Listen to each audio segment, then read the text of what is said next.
Today I'm working on our 2013 Chevy Equinox. Has the 2.4 liter 4-cylinder engine. My last renter had complained about the engine shutting off at stoplights. She said when she'd come to a stop at the stoplight, the engine would start to run rough and then it would just shut off. And so she asked to swap into a different car, so I gave her a different car. And now I'm working on figuring out the issue. First test drive, everything was perfectly fine. No check engine light when the car came back. Car drove fine. We took it out a few times on short drives, and no sign of any issue.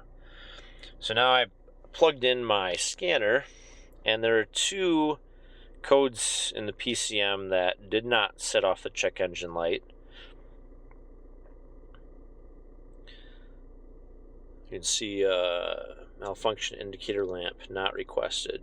So I believe this is an old code, the throttle closed position performance. But this one seemed to be current.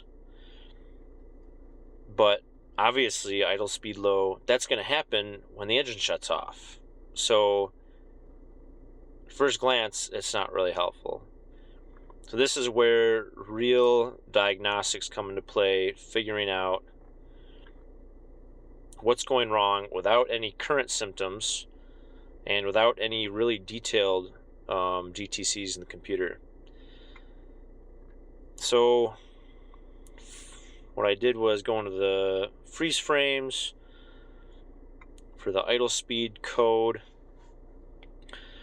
and there's 9 pages of, looks like 12 to 15 different data. So I skimmed through this, look at all the values, see if anything looks off. We can see catalyst was real hot. So this got captured with the engine running at 366 RPM or 429. I'm not sure. So this discrepancy might be significant. We'll see. It wasn't a cold start trip. So just kind of skim through this stuff. Camshafts removing. Desired idle speed 800. Okay, engine was actually at 400 something. Desired 800. That's why this code triggered. Throttle position. Camshafts were moving. Engine was fully up to temperature, pretty much. It does run a little cool. This has been idling for a while. It doesn't run at 200. Somebody might have put a cooler thermostat in here at some point. Engine load 100%. Okay, that's weird. It might have just been because it was running so slow. Engine runtime 54 minutes. So this was on a long trip. 383 RPM. So that agrees with the cam sensor. Evap solenoid. Purge valve was on. Not sure about the vent valve. Could be contributing. Fuel control. Closed loop, obviously, because it was warm. Fuel rail pressure, that's a bit high. 2,000 psi. Let's check the fuel trims.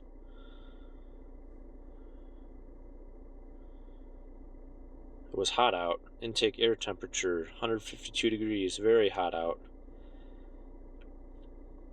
Mass airflow sensor, that's pretty normal for idle speed. A little bit high.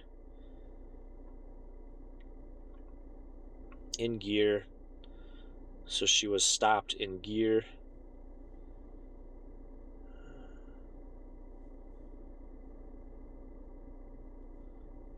Long-term fuel trims, minus 15%. That is lower than it should be. It should be within plus or minus 10. How about the short-term?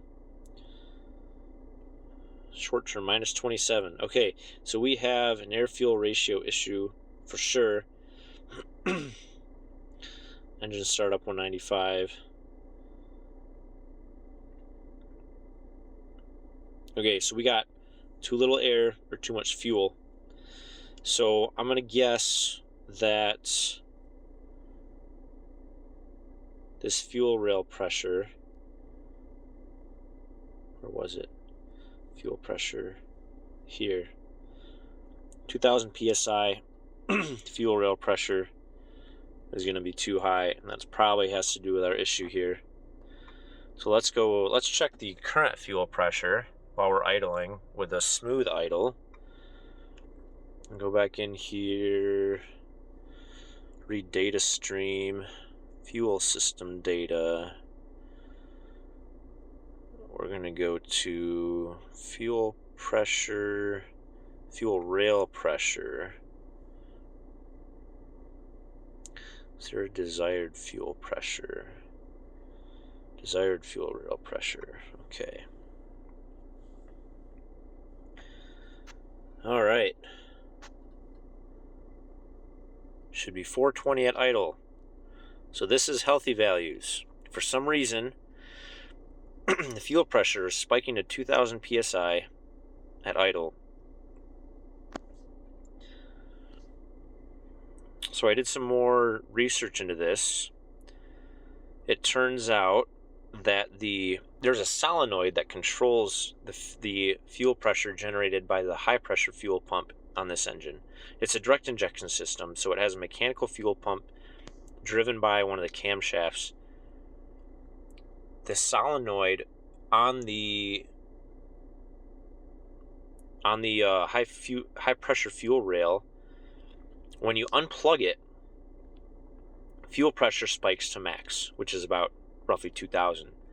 So it looks like there's something going on with the fuel pressure solenoid that is on the high pressure fuel pump. And based on the fact that the engine was so hot when this was having an issue, with those intake air temps all the way at 160 degrees, the engine bay must have been super, super, super hot. So somewhere that circuit is opening while the engine bay is hot and causing those high fuel pressures, causing stalling. So we're going to take a peek at the pressure control solenoid on the fuel pump and see what we can find.